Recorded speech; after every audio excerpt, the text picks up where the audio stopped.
ಇದು fitness weight loss ಅಲ್ಲ, ದೇಹದಾಢ್ಯ gym ಕೂಡ ಅಲ್ಲ. ಅದರ ಬದಲಾಗಿ ಆರೋಗ್ಯ ಕ್ಷೇತ್ರಕ್ಕೆ ಕೂಡ ಕೊಡುಗೆಯಾಗಿ ಯೋಗ, ಧ್ಯಾನ, ಪ್ರಾಣಾಯಾಮ ಸಹಿತ ಹಲವು ಮಾರ್ಗಗಳಿಂದ ದೈಹಿಕ ಮತ್ತು ಮಾನಸಿಕ ಆರೋಗ್ಯವನ್ನ ಕಾಪಾಡುವ ಕುರಿತ ಸ್ವಾತಿ ಆಕೃತಿ ವೆಲ್ನೆಸ್ ಎಂಬ ಸಂಸ್ಥೆಯು ಪುತ್ತೂರು ಅರುಣ ಕಲಾಮಂದಿರದ ಬಳಿಯ ಕೃಷ್ಣಪ್ರಸಾದ ಬಿಲ್ಡಿಂಗ್ನ 2ನೇ ಅಂತಸ್ತಿನಲ್ಲಿ ಜುಲೈ 13ರಂದು ಬೆಳಿಗ್ಗೆ 10 ಗಂಟೆಗೆ ಉದ್ಘಾಟನೆಗೊಳ್ಳಲಿದೆ.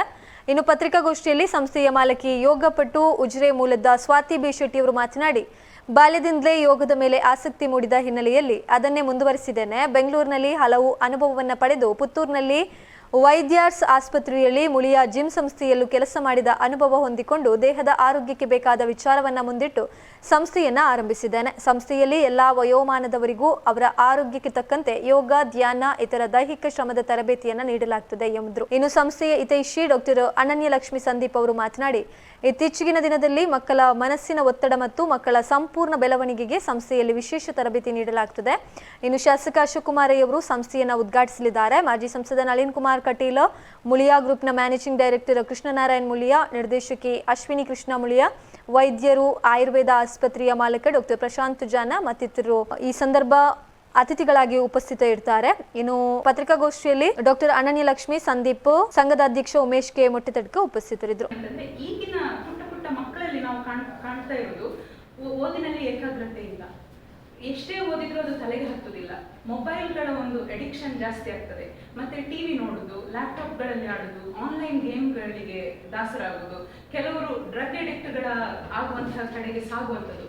ಸಮಾಜ ಆರೋಗ್ಯದ ದೃಷ್ಟಿಯಿಂದ ದೂರ ಮಕ್ಕಳನ್ನ ಸಾಗಿಸ್ತಾ ಇರುವಂತ ಈ ಸಮಯದಲ್ಲಿ ಮಕ್ಕಳಲ್ಲಿ ಆರೋಗ್ಯದ ಸಂಪೂರ್ಣ ಬೆಳವಣಿಗೆಗೆ ಮತ್ತೆ ಮಾನಸಿಕ ಸಮತೋಲನಕ್ಕೆ ನಾವು ಆಕೃತಿ ವೆಲ್ನೆಸ್ಸಿನಲ್ಲಿ ಕೂಡ ಏನಂತಂದ್ರೆ ಒಂದು ಪ್ರಾಮಾಣಿಕ ಪ್ರಯತ್ನವನ್ನ ಮಾಡುದು. ಅಂತಹ ಮಕ್ಕಳನ್ನ ಇಲ್ಲಿ ಕರ್ಕೊಂಡು ಬಂದ್ರೆ ಅವರಿಗೆ ನಾವು ಹೇಳ್ತೇವೆ, ನಮ್ಮ ಜೀವನದಲ್ಲಿ ಅಷ್ಟಾಂಗ ಯೋಗ ಅಂತ ಇರ್ಬೇಕು ಅಂತಂದ್ರೆ ಪ್ರತಿದಿನ ಬೆಳಿಗ್ಗೆಯಿಂದ ಎದ್ದ ಆಗಿನಿಂದ ರಾತ್ರಿ ಮಲಗುವುದರವರೆಗೆ ಒಂದು ಮಗು ಏನು ಮಾಡಬೇಕು ಅನ್ನೋದನ್ನ ಅವರು ಟ್ರೈನ್ ಮಾಡಿ ಕೊಡ್ತಾರಂತೆ. ಅಂತಂದ್ರೆ ಈಗ ಯಮ ನಿಯಮ ಅಂತೆಲ್ಲ ಇರ್ತದೆ. ಒಂದು ಮಗು ಎದ್ದಾಗ ಈಗ ಸುಮ್ಮನೆ ಹಲ್ಲು ಜುಗಿ ಸ್ನಾನ ಮಾಡುದು, ದೇವರಿಗೆ ನಮಸ್ಕಾರ ಮಾಡುದು, ಶಾಲೆಗೆ ಹೋಗುದು ಬರುದು, ಆ ತರ ಅಲ್ಲ.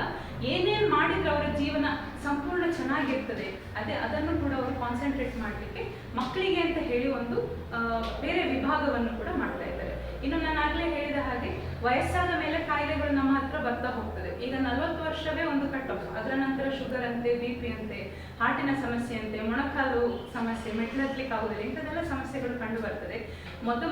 ಮೊದಲಿಗೆ ನಾವು ಔಷಧಿಗಳನ್ನ ಹೋಗಿ ತಕೊಂಡು ಏನೇನೋ ಮಾಡೋದಕ್ಕಿಂತ ಬರೀ ಔಷಧಿಯಲ್ಲೇ ಜೀವನ ಇಲ್ಲ. ಬರೀ ಈಗ ಒಂದು ಶುಗರ್ ಉಂಟಾದ ತಕ್ಷಣ ಒಂದು ಮಾತ್ರೆ ತಕೊಂಡ ತಕ್ಷಣ ಶುಗರ್ ಸರಿಯಾಗುದಿಲ್ಲ.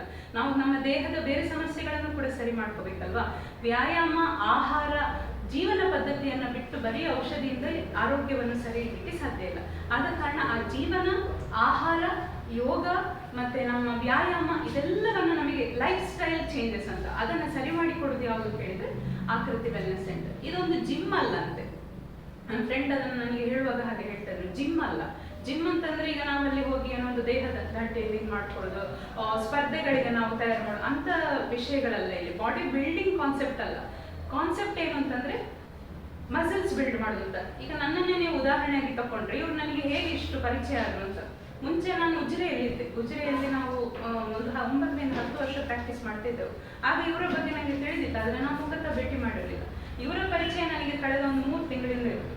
ಇವರು ನಮ್ಮೆಲ್ಲರಿಗೂ ತುಂಬಾ ಪರಿಚಯ ಇರುವ ಮತ್ತೆ ತುಂಬಾ ಹೆಸರುವಾಸಿಯಾಗಿರುವ ತುಂಬಾ ಒಳ್ಳೆ ಸಂಸ್ಥೆಯಾಗಿರುವಂತಹ ಮುಳಿಯ ಫಿಟ್ನೆಸ್ ಸೆಂಟರ್ನಲ್ಲಿ ಇವರು ಟ್ರೈನರ್ ಆಗಿ ಕೆಲಸ ಮಾಡ್ತಾ ಇದ್ರು. ನನಗೆ 1 ವರ್ಷದ ಹಿಂದೆ ಒಂದು ದೊಡ್ಡ ಆಪರೇಷನ್ ಆಗಿತ್ತು. ಆ ಆಪರೇಷನ್ ಆದಾಗ ಏನಾಗಿತ್ತು ಅಂತಂದ್ರೆ ಈ ದೇಹದ ತೂಕ ಇದ್ದದಕ್ಕಿಂತ ತುಂಬಾ ಕಡಿಮೆ ಆಗಿ ಮಾಂಸಖಂಡಗಳೆಲ್ಲ ನೇತಾಡ್ಲಿಕ್ಕೆ ಸ್ಟಾರ್ಟ್ ಆಗಿತ್ತು. ಯಾಕೆಂತಂದ್ರೆ ಅದು ದೇಹದ ತೂಕ ಕಡಿಮೆ ಆದಾಗ ಬರೀ ಫ್ಯಾಟ್ ಲಾಸ್ ಆಗೋ ಬದಲು ಮಸಲ್ ಲಾಸ್ ಆಗೋದು. ಅಂತ ಸಮಯದಲ್ಲಿ ನಾನು ನನ್ನ ವೈದ್ಯರನ್ನು ಭೇಟಿ ಮಾಡಿದಾಗ ಅವ್ರು ಹೇಳಿದ್ರು, ನೀವು ದೇಹದ ತೂಕ ಇನ್ನೂ ಕಡಿಮೆ ಮಾಡಿಕೊಳ್ಳೋದಲ್ಲ, ಮಸಲ್ಸ್ ಮಾಂಸಖಂಡಗಳನ್ನ ಗಟ್ಟಿ ಮಾಡ್ಕೊಳ್ಬೇಕು, ಅದಕ್ಕೆ ನೀವು ಒಬ್ಬ ಟ್ರೈನರ್ ಅನ್ನು ಹುಡುಕಿ ಅಂತ. ಆಗ ನನಗೆ ಒಬ್ರು ಸಜೆಸ್ಟ್ ಮಾಡಿದ್ದು ಸ್ವಾತಿ ಮೇಡಮ್. ಸ್ವಾತಿ ಮೇಡಮ್ ಹತ್ರ ಹೋದ್ಮೇಲೆ ನನಗೆ ಗೊತ್ತಾಯ್ತು, ನಾನು ಬರೀ ವೈದ್ಯರಾಗಿ ಮಾತ್ರೆ ತಕೊಂಡ್ರೆ ಸಾಕಾಗುದಿಲ್ಲ, ಮಾಂಸಖಂಡಗಳನ್ನ ಸರಿ ಮಾಡಿಕೊಂಡು ಮತ್ತೆ ನಾವು ತೂಕವನ್ನ ಕಡಿಮೆ ಮಾಡೋದ್ರ ಕಡೆಗೆ ಗಮನ ಕೊಡ್ಬೇಕು. ಇಲ್ಲದಿದ್ರೆ ದೇಹದ ಆರೋಗ್ಯ ಸಂಪೂರ್ಣ ತಡೆಗಟ್ಟುತ್ತದೆ ಅಂತ. ಈಗ ಒಂದು 3 ತಿಂಗಳಲ್ಲಿ ನಾನು ಅವರ ಟ್ರೈನಿಂಗ್ ಅಲ್ಲಿ ಇದ್ದೇನೆ. ಅದರಲ್ಲಿ ನನಗೆ ನಿಜವಾಗ್ಲೂ ಸಹ ಇಂಪ್ರೂವ್ಮೆಂಟ್ ಕಂಡಿದೆ. ಆ ಒಂದು ಉದ್ದೇಶಕ್ಕೆ ನಾನು ಇವತ್ತು ಇಲ್ಲಿ ಬಂದು ಪ್ರೆಸ್ ಮೀಟ್ ಅಲ್ಲಿ ಕೂತದ್ದು. ಯಾಕೆಂತಂದ್ರೆ ನಾವು ಹಾಗೆ ಆಗ್ತದೆ ಹೀಗೆ ಆಗ್ತದೆ ಅಂತ ಹೇಳಿ ಉದಾಹರಣೆಗಳನ್ನು ಕೊಡುವುದಕ್ಕಿಂತ ಯಾರಾದ್ರೂ ಎಕ್ಸ್ಪೀರಿಯನ್ಸ್ ಆದವರನ್ನು ಕರ್ಕೊಂಡು ಬಂದು ಕೂರಿಸಿದ್ರೆ ಒಳ್ಳೇದಲ್ವಾ? ಆ ಒಂದು ಉದ್ದೇಶದಲ್ಲಿ ನಾನು